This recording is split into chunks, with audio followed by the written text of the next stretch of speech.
Yoga is stillness. Yoga is self-awareness. Yoga is time-tested. Yoga is unity. Yoga is secular. Yoga is evolution. Yoga is spiritual. Yoga is presence, breath, and aliveness. This is Yoga Skession. All right, Brendan, so we are interviewing Sydney Zwicker. She's a trauma-informed pelvis health practitioner and educator. Her work bridges nervous system regulation, fascia-based body work, and embodies mindfulness in supporting women in cultivating safety, awareness, and presence through the body. And I think this conversation is going to be a really embodied conversation, but one where we get to dive deep into that. Yeah, for sure. Yeah, I've been looking forward to this one. We'll let her in. Hello. Hello, Sydney. Hi, Sydney. Hi.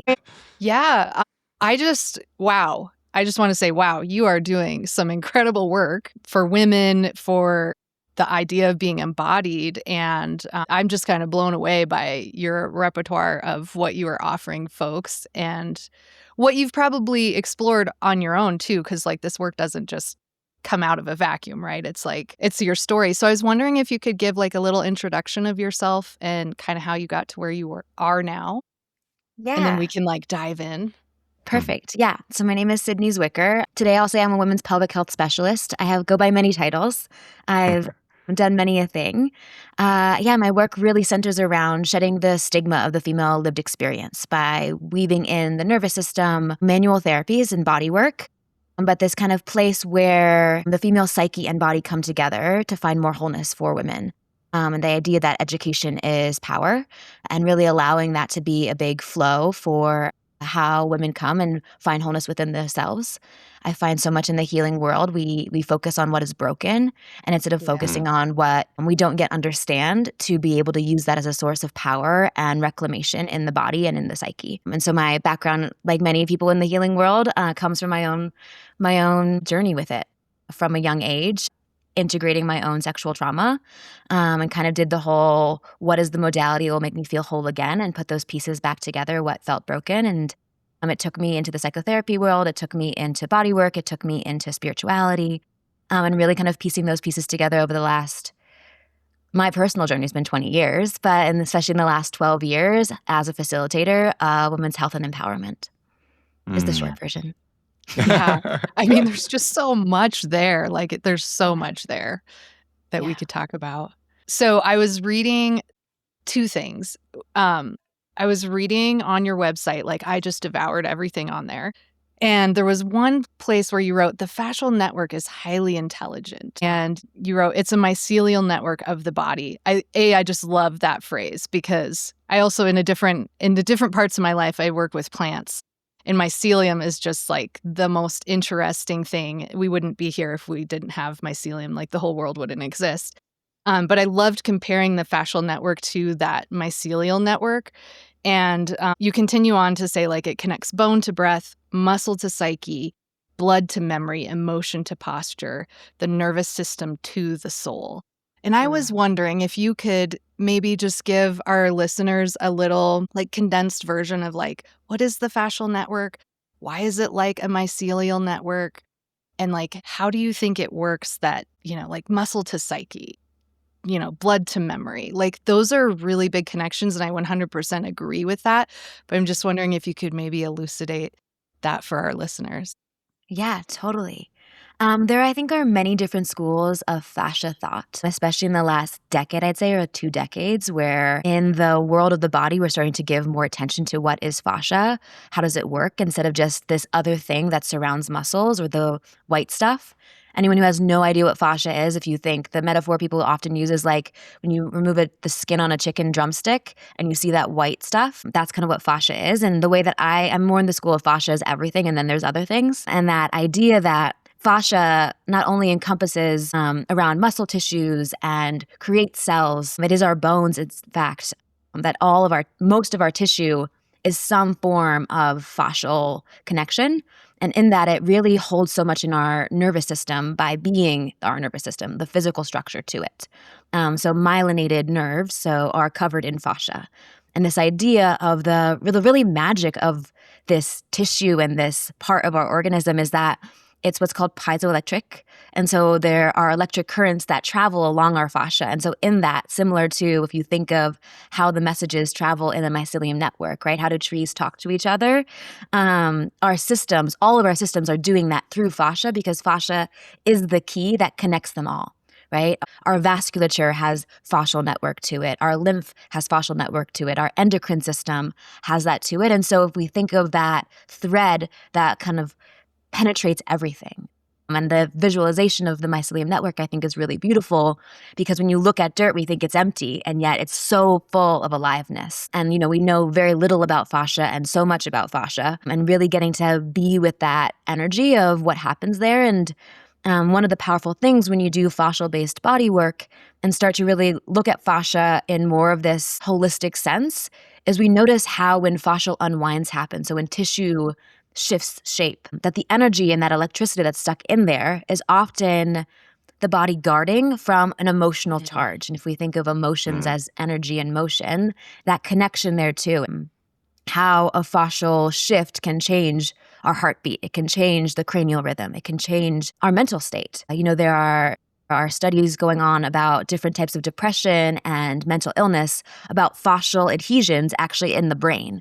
And this idea that the difference between depression and schizophrenia is just where that adhesion is on the brain and the pressure that it incites by being stuck there. And so there's so much to get to be with in fascia as this really multifaceted part of our system, of our aliveness, and to connect with it, both as physiology, but also as spirituality. And in that, getting to really see the woven pieces of it's not just mind, body, spirit, but it's all one network, one tapestry. And we're just, to understand the wholeness, we have to take it into pieces versus it being pieces that we put together to find wholeness. If that makes sense? Yeah. Yeah. And it's also a really fun word to say, right? Yeah. Fascia. No, just a moment of levity there. But, I think picking up on what you were saying, Sydney, I think, and maybe other practitioners had a similar experience at one point in time. I think the first time I visually understood fascia was actually seeing a human cadaver at the Denver History Museum. You're in Denver, as we understand it, and that kind of really put it in place for me. Like this essentially web of tissue, kind of like around everything. And then in the actual yoga practice, being able to almost visualize and feel one's awareness moving through this visualization of a web. And at that point, I really began to understand, like energetically, what is actually happening here. So with some of your work, I'm curious, Sydney, do you use visualizations, or are you speaking to clients or anyone about specifically the fascia and what relationship they should have with it? Yeah, totally. So the body work I offer is women's whole body work, but in particular, hands-on, hands-in, pelvic, vulvovaginal work. And often we're using visualization as a way to move through the different parts of ourselves. Sometimes we're visualizing more like anatomy, a more kind of direct approach. Sometimes it's using kind of journey meditation or visualizations or memory. This idea that the tension patterns are often held in our fascia, right? Fascia creates our posture. It comes from the school of Rolfing. And so using that to start to give an invitation to the body that something might actually be different, that maybe the message of gripping or tension or posture is for a group of information of stress, right, from a different time. I often say, like, you're trying to merge into traffic and someone cuts you off, you squeeze your butthole really tight and you brace yourself in the car. And that might have happened 2 weeks ago, and yet if you haven't had the time to be like, I'm safe, all those pieces, the tissues, your body might be still holding that tension pattern, even if your mind and psyche is in like 2 weeks later. And so that idea of using visualization, breath, connection to body, our proprioception, and those tools of both proprioception, so what's outside of us, and interoception, what's happening inside of us, to be able to actually chemically change what's happening in our tissues. And the fascia is often what shifts. In a yoga practice, yin yoga uses a lot of fascial-based methodology, that idea of like there's a moment in like, minute 2 of the hold where you're like, I'm no longer dying, and things slightly soften, and you really find the depth and that kind of Zen state in a pose. That's really what's happening, is the fascia, through stretch and torsion often, is recalibrating, and it's changing its state of being, a thing called tensegrity, and the fascia actually starts to melt, becomes more liquid, it hydrates differently to create that space of the flexibility there. And the same thing happens when you're doing body work. We're moving really slow with really intuitive touch and really intentional touch. And in that, through breath and then visualization, we're adding in different systems, right, to be able to shift our full body and like where and how our body sits in time and space. Yeah. I'm curious if when you're working with clients like on long term, do you recommend like certain yoga practices for them? Like, I mean, a lot of your work is very mindfulness based. So I'm wondering if it's like, hey, we're going to be doing this work for a long time. Can you make it to a yin yoga class once a week for the duration of when we're working together? Or if you offer other things, like clearly you do breath work, but like, is there other yogic things where you're like, hey, try this practice for a while and like, let's see how that kind of helps the ecosystem? Yeah, I think it really depends on the person. I think yin yoga is really powerful, or yoga nidra is really powerful too for nervous system work. I think many, especially women, have actually hypermobility. And so I often recommend them to strength train and then go back to their asana practice, or do both at the same time, or take it back to like the baseline. Can you, in a hot yoga class, do the base pose and hold it with deep structure, with solidity, and feel yourself in space, versus like having to do a more advanced pose? I think that's really important, especially with root medicine, right? We're really trying to feel ourselves in our pelvis, feel ourselves anchored here and now. And I think a lot of like the very advanced yoginis that I work with, have a lot of capacity to put themselves into these beautiful forms that take a lot of presence. And noticing, can we bring it back to simplicity, is a big piece that I work with clients, because many of my clients have a lot of hypermobility, and yoga actually creates more laxity in their tissues, especially from kind of the arms out. And so how do we create more stability in their spine? By, again, yin yoga, yoga nidra, more for the nervous system, and that anchoring into feeling really solid, and then from there growing the poses and using their asana in that way, I think is really powerful from like a root up perspective. Beautiful answer. My goodness. I had a thought come up when you were saying that, when you were talking about hypermobility. And I was also thinking clearly I'm a woman. So from a woman's perspective, it's like, wow, I wonder if, this is me just musing, if our hypermobility stems from this idea that like we're constantly stretching ourselves through our lives to like meet all of these needs that, are not ours. Yeah. And my yoga practice personally changed when I stopped trying to get the furthest stretch, right? Like when I stopped going to the absolute edge and I started working on really slow transitions and moving from the core outward, my practice changed immensely. And my mind just created a connection between those two things, how we're like constantly as women, like contorting ourselves to take care of the world and everyone around us. But then like we might bring that into our yoga practice as well. I don't know if you guys have thoughts on that, but it was like a little light bulb moment for me. Yeah, and it's actually a natural part of female physiology to be more flexible in a spiritual sense. So estrogen, what it does in our fascial network is it actually does make us more mobile. It makes us more able to bend. If you think of on a spiritual rite of passage, right, as we talk a lot about women and people pleasing, right, that contorting yourself to fit into the group, like our evolutionary biology made us as women to be able to be more adaptable than men. Like, we often joke, like, the frontal cortex in males doesn't form until they're 25, because back when biology was doing its thing, like they had to fight mammoths, and that was crazy. You can't have forethought in when you're doing that, whereas the women would gather and make sure that we had to stay together in the tribe. The rites of passage, right? If you think, when does people pleasing often come on culturally? For little girls, it happens around the transition of puberty. They start to have an estrogen spike, and then all of a sudden we start to have more of these pleasing, contorting tendencies. Not only culturally, but that hormone in particular allows for that space. As a mother, you have to think about something so deeply outside of yourself. There is a level of giving, and I think there's a natural balance that we don't have in our culture for this. But then we think of perimenopause or the transition out, where testosterone becomes the leading hormone in the female system. We think of, perimenopausal women are bitches, or they have no tolerance, right? We lose our tolerance for the other. Exactly. It's because we have a dip in estrogen, and that estrogen is the hormone of appeasement, which is a really beautiful tactic for tribal or pack animals. Yeah, And that cohesion. idea of what that does to our tissues creates more mobility. There is more mobility in our tissues, and the idea that there's nothing wrong with it is not a bad thing, but how do we work with it differently, right? Yoga was created for the male body. There are a lot of adaptations in the evolution of yoga and how it's integrated into the Western world, where we adapt it to the female body. But even similar to bodywork, massage therapy, physical therapy, anatomy books, they're all male bodies. And Yes.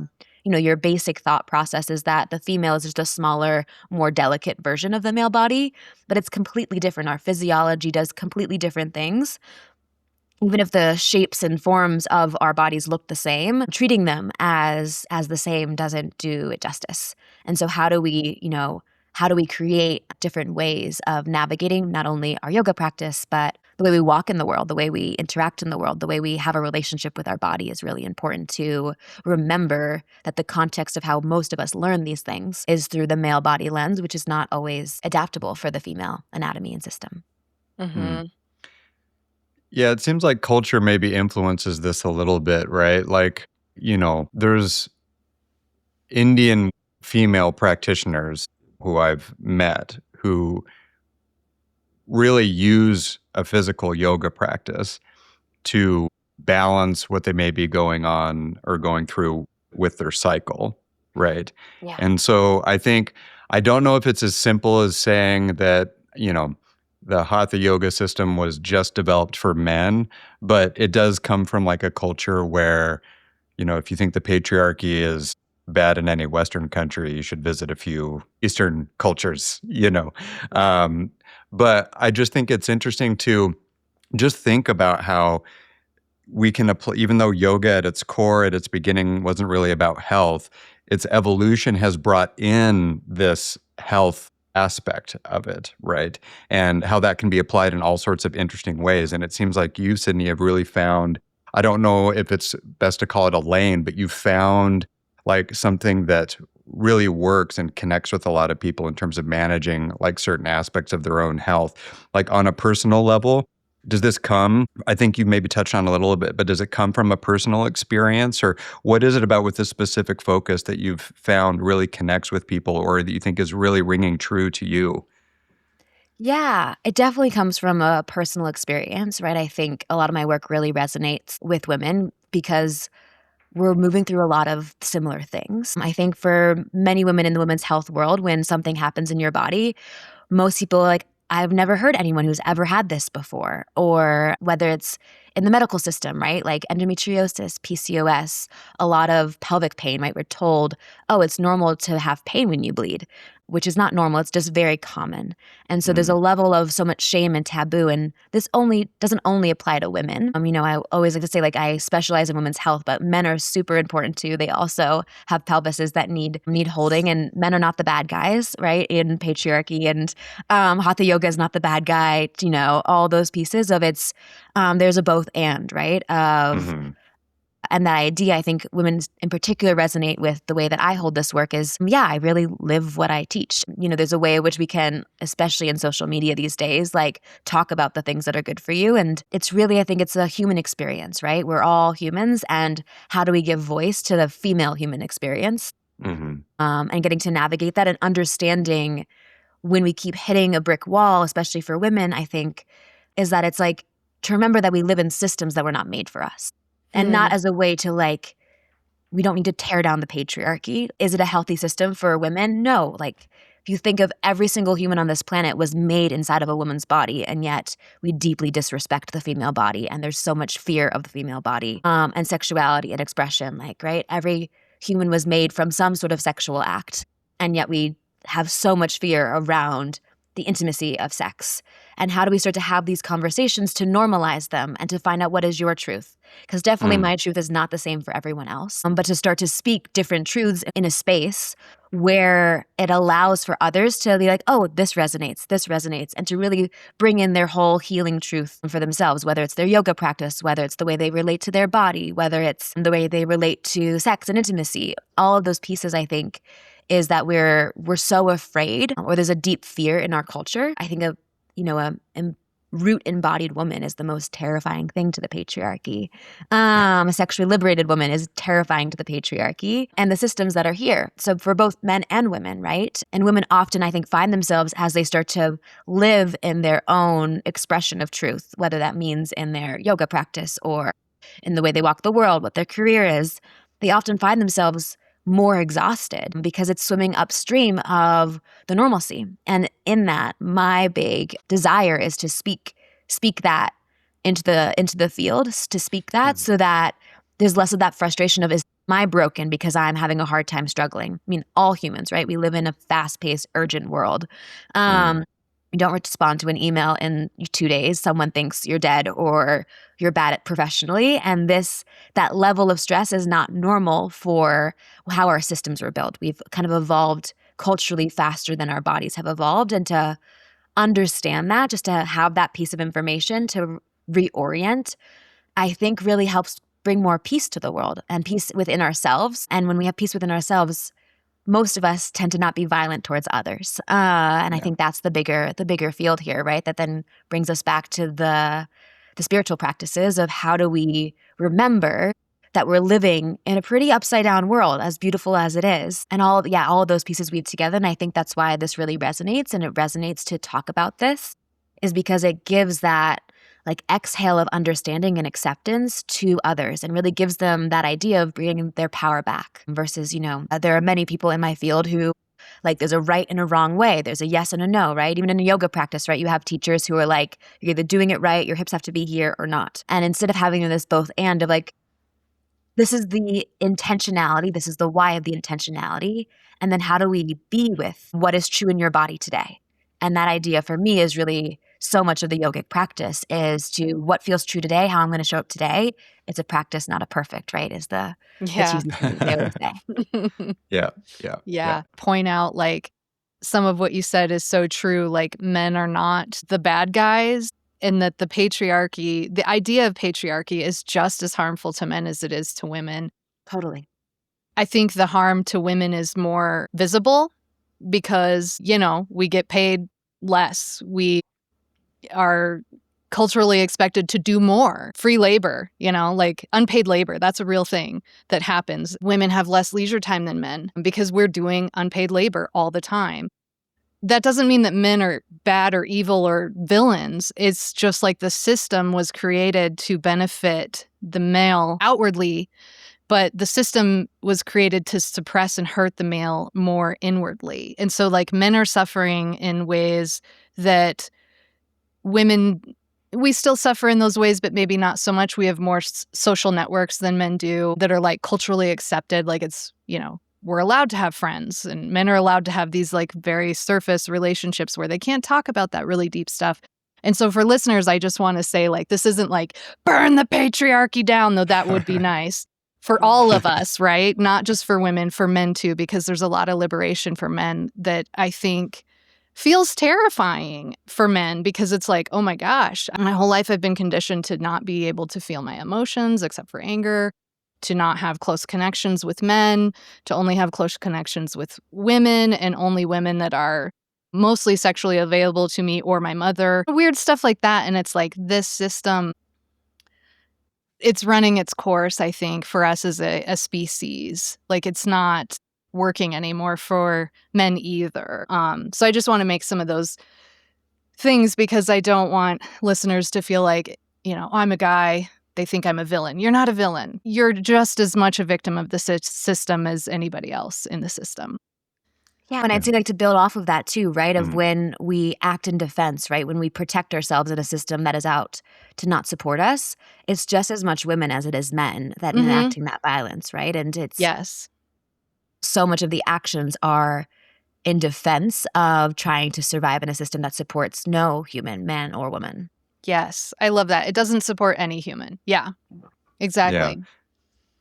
Well, just connecting it to yoga, right? Because not only is this a cultural issue, it's an issue of the time that we've all Yes. been born into, right? On that continuum thread. And, Gina knows we've talked about it on previous yoga discussions, but I've been in the yoga space now for going on like 12 years, and it hasn't gotten any more common to see male teachers, right? And so I think that is also interesting. Gina and I have talked about there seems to be a space or a field, a vocation. You could use all sorts of different types of terms that has been maybe claimed by women, and seeing it on that energetic and time continuum. Well, this was exclusionary to women at one point in time, or just exclusive to men is what I mean to say. And so it makes sense that now maybe the inverse in modern times is somewhat true. And trying to practice being a conscious male, I think that informs how I approach every time I enter a public yoga space. It informs how I move my body. It informs if I give any type of adjustments, what type of adjustments I give. But I'm wondering if we can maybe shift the conversation to, what does that look like for both, men and women who are trying to just be conscious? Gender is an issue, but we're also just trying to show up and try to, I think, cultivate experiences that maybe, and work with me here, but maybe transcend gender to a certain degree. How can we hold space for both of those things, Sydney? Totally. I think the biggest thing is that we have lost the skill of communication. Mm. And that for me is something, when I don't just teach women's work, I often, I have friends who we get together and we talk about the men are also not okay, right? Yeah. And that big piece of it is when we're talking in the world of sexuality, this idea that there are multiple types of sexual transgressions. You have sexual violence, you have sexual misconduct, and you have sexual miscommunication.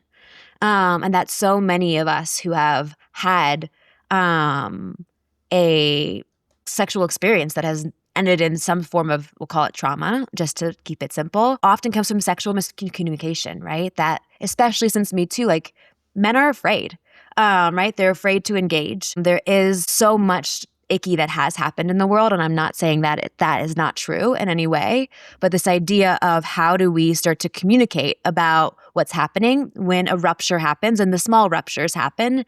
Can we talk about this with an open heart? Can we share a pain point without assuming the other person did it in violence, right? The difference between the violence, the misconduct, and miscommunication is intention, but also is skill set, right? There's a lot of sexual miscommunication that can happen in, right?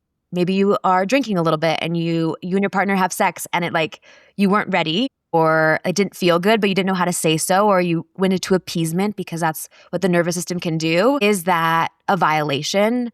Yes. Did you your body feel violated? And how do we have a conversation the next day afterwards? Hey, when you did this thing, I didn't actually really like it. I didn't know how to say it in the moment. Can we have that conversation and in there build repair and trust and educate our partners, right? It can be on both sides for both men and women where sexual miscommunication can happen. I thought you said yes, right? We have this whole thing around even sex where talking is oh, we're going to ruin the mood. If I ask, right? To asking someone for a condom beforehand is oh, what, all those pieces. And the stories we build up to protect ourselves from shame create so much of this miscommunication. And whether that is in the sexual realm or in a yoga class where it's the beginning of every class, I will be doing adjustments. We have a little thing when everyone's eyes are closed, raise your hand if you don't want to be touched today. I will assume if you don't raise your hand that you're okay being adjusted. If at any point it doesn't feel good, it is your responsibility to say no. And those pieces of taking some accountability. There's a level of which I think there are so many things in our culture and nervous system that make it so that sometimes we can't speak up. And how do we go back and forth of being able to create a space that is safe for both touchers and touchies, we'll call it, to be able to interact, and the accountability on both sides of like, if something doesn't feel good, please speak up. One of my teachers once said is like, safety is not something I can create. Like a safe space doesn't exist, but I can create an environment of which you can cultivate safety within yourself. And really giving that power back to someone that they are the creator of their safe space. I am here to create an environment where that can be cultivated or not, really allows us to stop having this whole, you have to make it good for me. And that I think a big movement, whether around gender or anything else, around the obligation of the person in power to do everything versus the power dynamic of I have the power, I create an opening for which you, or I give you back your power by giving you sovereignty. But that this whole thing of really good guy and bad guy, person in power, person not in power, there's so much more nuance. And we create this very unnuanced space where someone has to be doing the wrong thing, if that makes sense. Yeah. It's like co-creating safety, and I think listening to you, like, wow, that was all a lot. And what I was thinking was, we have so many systems in place that don't teach us how to communicate. And we're having these ideas now. We're getting the language to talk about it, but we maybe don't have like the social training, right?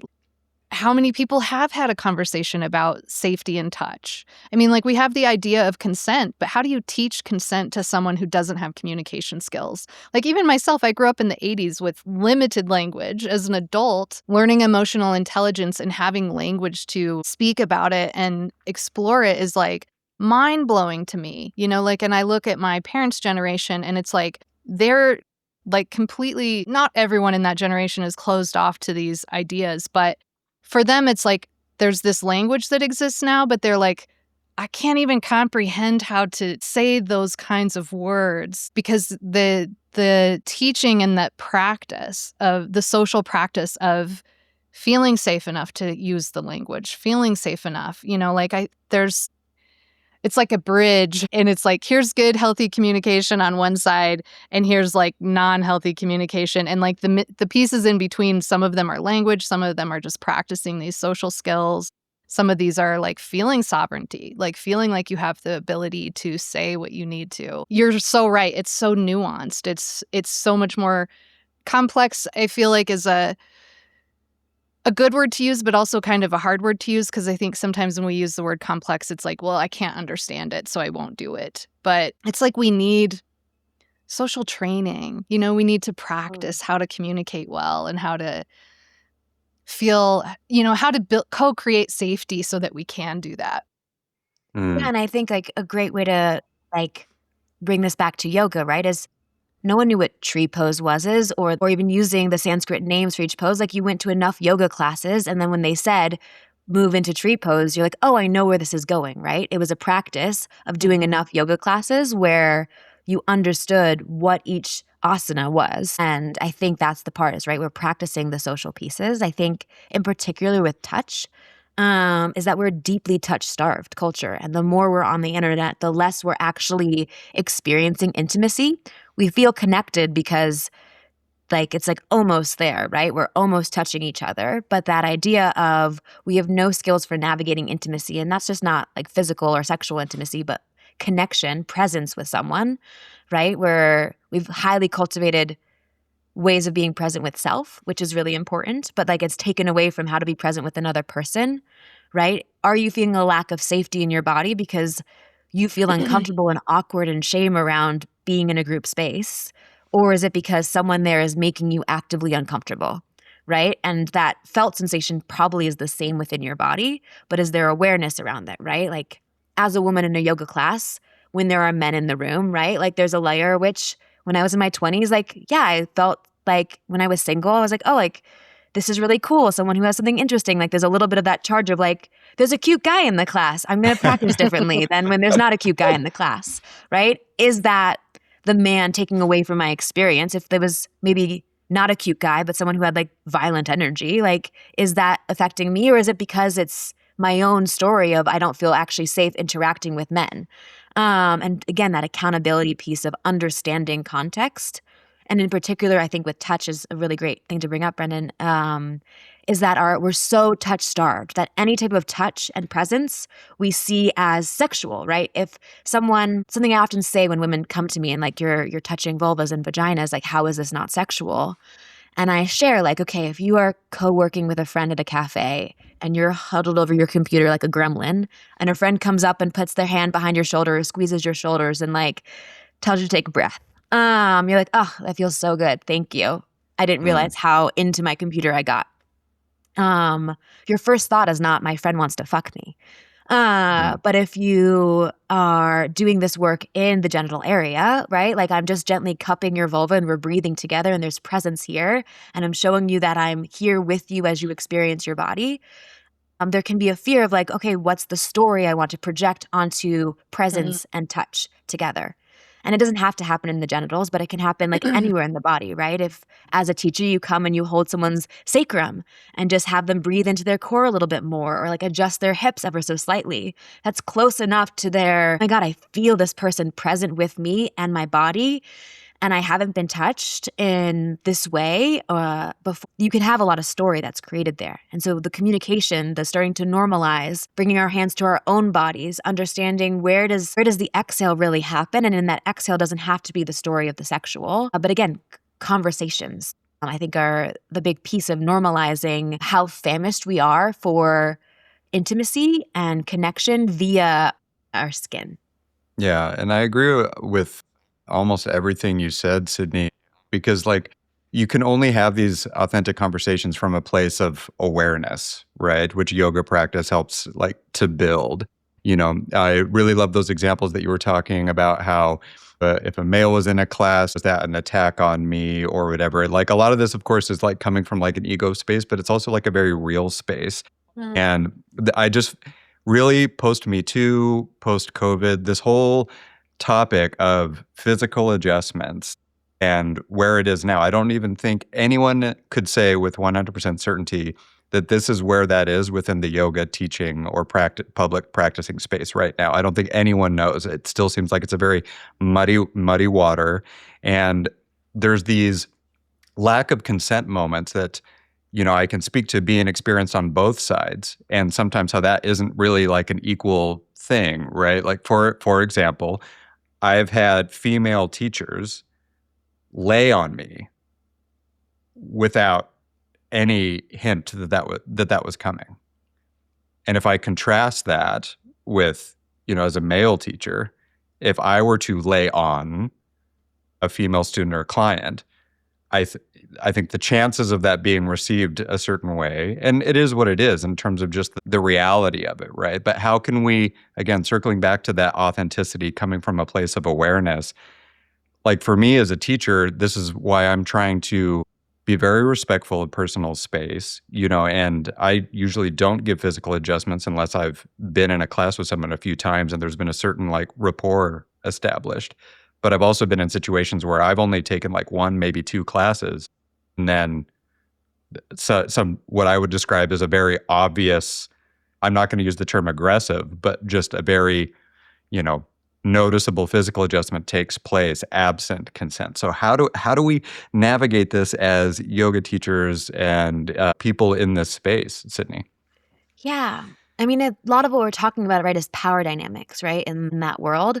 And I do think as a teacher, as a leader, is to set the container, right? And so at the beginning of your class, like if I was teaching a class, I'm a teacher who really loves the body and loves to adjust because of that. And I want to support you. And in my own practice, have really been able to feel things differently through adjustments. I'm going to have us in our first 5 minutes, I'll invite anyone to raise their hand who does not want an adjustment, and know that you're allowed to change that at any point in time.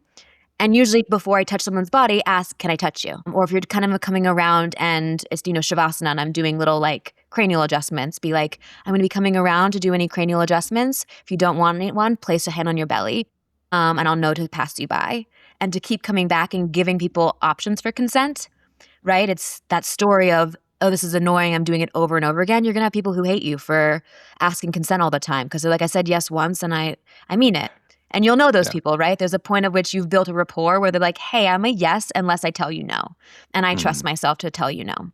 Great. You've known that student for 2 years. You know what they like and what don't like. But the difference of, as the leader, as the space holder, and in some ways to protect yourself, how do you invite in what your intention and your why is, and then let people choose? I think a big, for me, is there's again nuance to this, but I do think we babysit too much and see people as incapable of giving consent. And so we what's that fine line of setting the space of your why and your intentionality, and let that be felt, right? Like, my intention for you as a, again, there's the cute male teacher who's coming to do adjustments. Is my intention to flirt with you? No, my intention is to do this. I really love supporting the body. I'm a physical therapist. That's how I see it. This is how I like to teach classes. If it doesn't resonate with you, please let me know. I know I've been in yoga studios where they have like a little disc at your mat, and it's like yes or no for consent pieces, and you can flip it over as you want for different things. Like, there's so many different ways of which we get to make this playful and not so serious, while still holding that line. And I think the confidence, right, as a leader, the confidence to say, this is what I'm doing, this is why. Please let me know if that doesn't work for you. And if you're feeling something funky for someone, just like don't give them an adjustment, right? Like, Yeah, when I'm trust doing your body work with intuition. Right, trust your intuition, right? When I'm doing body work, I tell clients like doing internal touch work is never a guarantee. If my body's saying no, or I'm feeling like even a maybe, we sit and we wait and we get curious. I don't bulldoze that for whatever reason, even if I don't have the facts, and really trusting that piece of you don't owe touch to anyone. You don't owe anyone an adjustment. And if that's the kind of leadership you want to hold in your practice and how you want to guide people into their bodies, great. I've seen yoga studios that say like, adjustment class, like this teacher does adjustments, little things like that. There's so many ways of which to give people lots of ways to be empowered in their consent versus disempowered. And really, again, allowing some of that responsibility to be to the other person. I don't think it's our full responsibility to babysit someone's experience, just to open the door for them to choose to walk in and walk out. And if they have an issue, like, to be able to sit with that when they're like, hey, you adjusted me and it didn't feel good, or it felt inappropriate. Can you receive that feedback lovingly, even if that wasn't your intention, and not get defensive and validate it when that comes in? And I think that is the courageous acts of evolutionary conversation is the next steps to all of humanity, whether it's in a yoga class or somewhere else. Is like, can we build a tolerance for constructive feedback of someone say, hey, you breached my boundary, or I actually breached my own boundary, but like, you were the culprit of that because I didn't know until it happened. And can we be in the repair? I really say that, it doesn't, when I talk to like mothers and things like that, when we're working on how, am I being a bad mom? Like, all these things, how am I traumatizing my kids? It's like, have as many ruptures as you need to have with your kids. It's about the repair. It's the understanding after something confusing happens that unwinds the trauma. It's not what happened to you, but what happens inside of you. And what happens inside of you changes when we have understanding. And so that repair process and building our capacity to be in repair, whether the person saying, ouch, you stepped on my foot, or the person receiving the ouch and being like, oh, I didn't know that was a foot, not a table. That's more of a metaphor. But all of those pieces of building that capacity and tool set, I'd say, is the power in all of this. I'm wondering, Sydney, like with clients that you're seeing, what are what's the common thread for blockers, for people trying to get to a certain level of awareness, or maybe the reason for some of the healing being needed? Like, is there any common threads with what you're seeing in your client base these days? Totally. I always say that a woman comes to work with me for one of three main reasons. One is the physical. So something in her physiology is happening: painful periods, pain with sex, incontinence, usually something pelvic related. And that's why they're like, oh, go see this pelvic specialist. The second piece is the emotional somatic. So trauma, sexual trauma, religious trauma, chronic anxiety is a big piece that I see of like hypervigilance. And the third piece is spiritual. Usually I'm going to go do womb work or women's work because I want to connect more to my feminine body, my sexuality, something along those lines. And this work really weaves together all three of those threads. But I'd say most women find a pain point in one of those three pieces where it's something has to change. I'm willing to invest time, financial resource, emotional resource, right? Have very busy lives. We do a lot of unpaid labor. And so making the space to really allow yourself to receive holding and nourishment is a deep resource that many of us have stories that we don't have to give. And so I find like all three of those really what bring women into me. And yes, in my practice, every season there'll be like a theme. It's the springtime. I often have a lot of fertility things coming up right now. That's a theme. I've had, there was a year where I think in the summer I had like 4 or 5 women 65 plus trying to have their first orgasm. And so we were working with presence and safety and feeling in their body. I deal a lot with endometriosis and PCOS and pain with sex, vulvodynia, which is pain in the vulva. So like pain in the pelvic region and wanting things to be different and what we do physiologically as well as the stories of what's happening there. But yeah, so there's like so many different ways that I work with women and in this work and to bring together the fold of like sometimes the stuckness is not because of a physical thing. It's the emotional piece that's creating a tension pattern in the fascia. And like when we can process and understand that, like it's the wildest thing that I've seen for a decade now, but like a woman either visually in her head or like says out loud something that happened to her. And all of a sudden that piece of scar tissue just literally unwinds and shifts. A tailbone can move from being completely to the left side of the pelvis to midline again.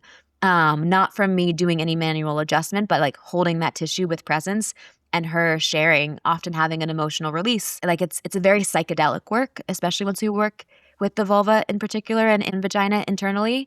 Many people have compared it to like ayahuasca, but in slow-mo, where they can like really be with all of the information and not be overwhelmed. So yeah, there's a lot of different ways to come with this work. Yeah, and you were touching on it a bit. I was just going to ask you if you've had these really powerful, positive shifts, with clients where they're really getting in touch with themselves, maybe for the first time, like on an energetic level.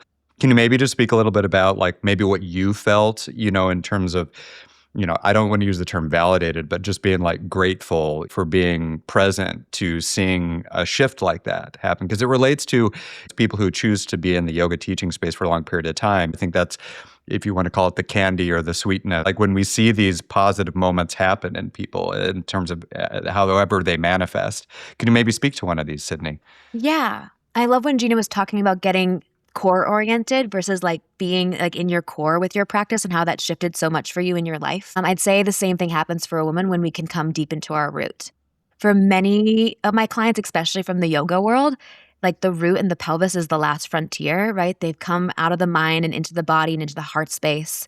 They can be really deep in their heart and connection. And then it's like, oh, this is the last frontier of like really being in my root is, again, it can be equally terrifying as it is empowering. And to find women in their root, I don't really promise anything when a woman comes to work with me. It's a collaboration, and I've seen miracles happen in one session. And some women, we have slowly chipped away at long generational things through their body. But that the biggest thing that comes in very few sessions is understanding your hell yes and your F no. Like really being able to like feel, oh, this is mine, this is not mine. Doesn't mean you listen to it. I still to this day know what my hell yes and F no is. And sometimes like, how much of no, but I'm going to do it anyway for the plot. Right. There's that part to ourselves.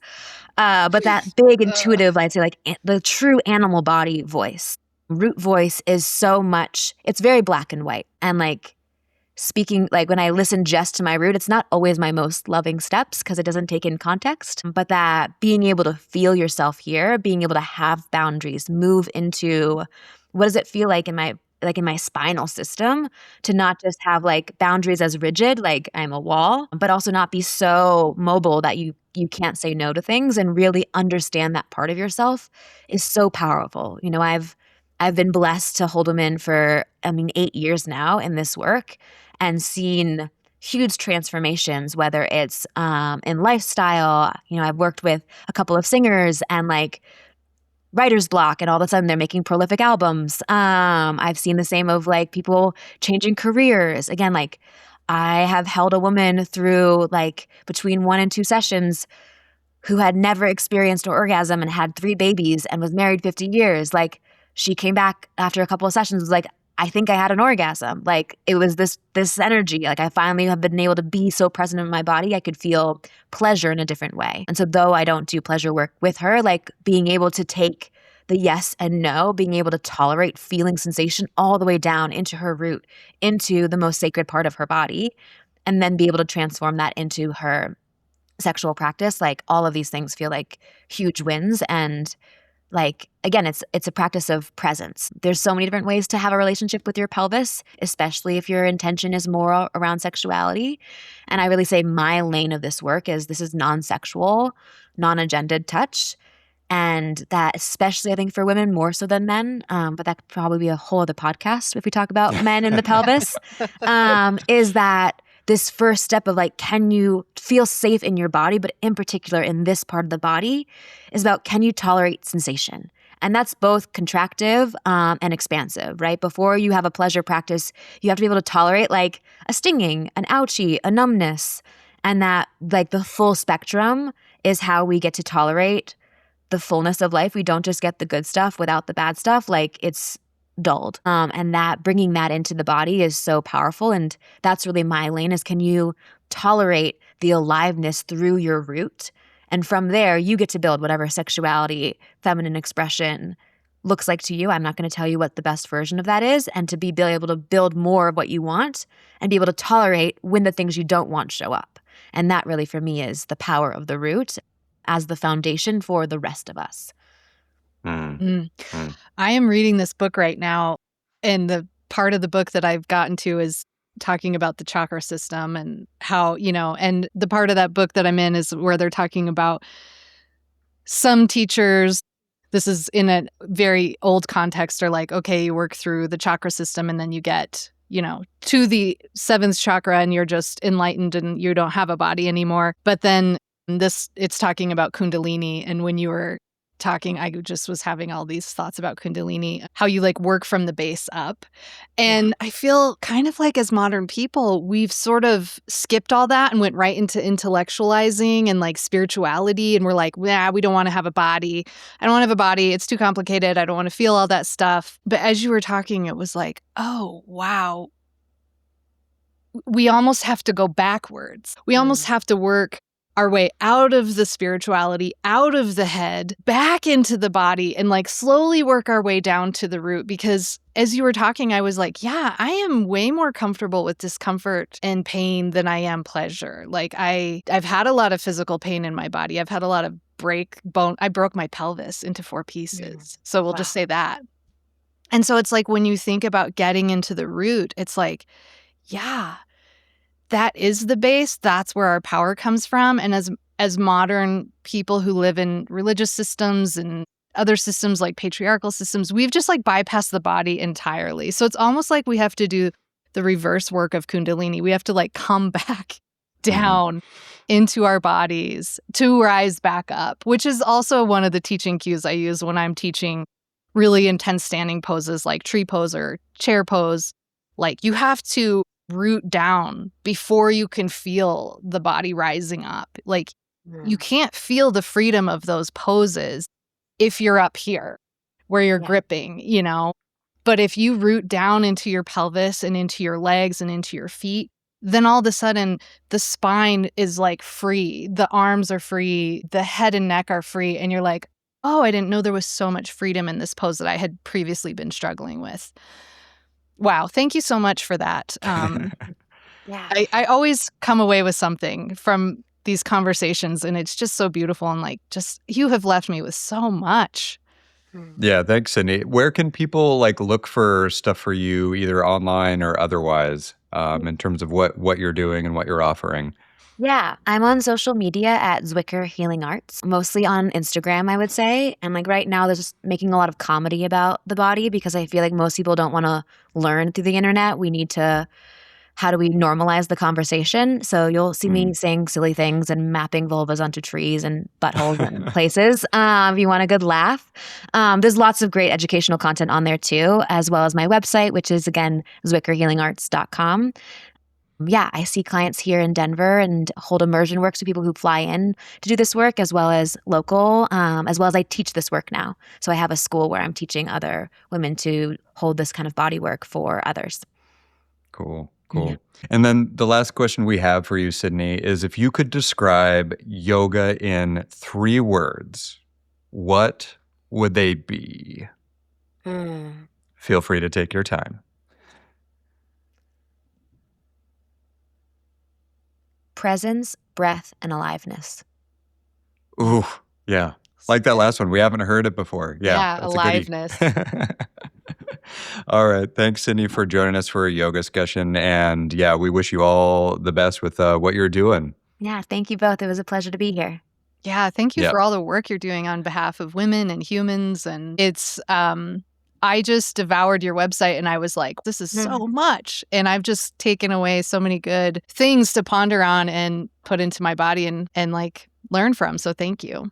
Of course. And thank you for having these conversations. I think, I love doing podcasts. I think talking about this work and normalizing it and having these types of conversations is how we change the world. So I'm so grateful that you guys are doing what you're doing. Yeah, thank you. I agree.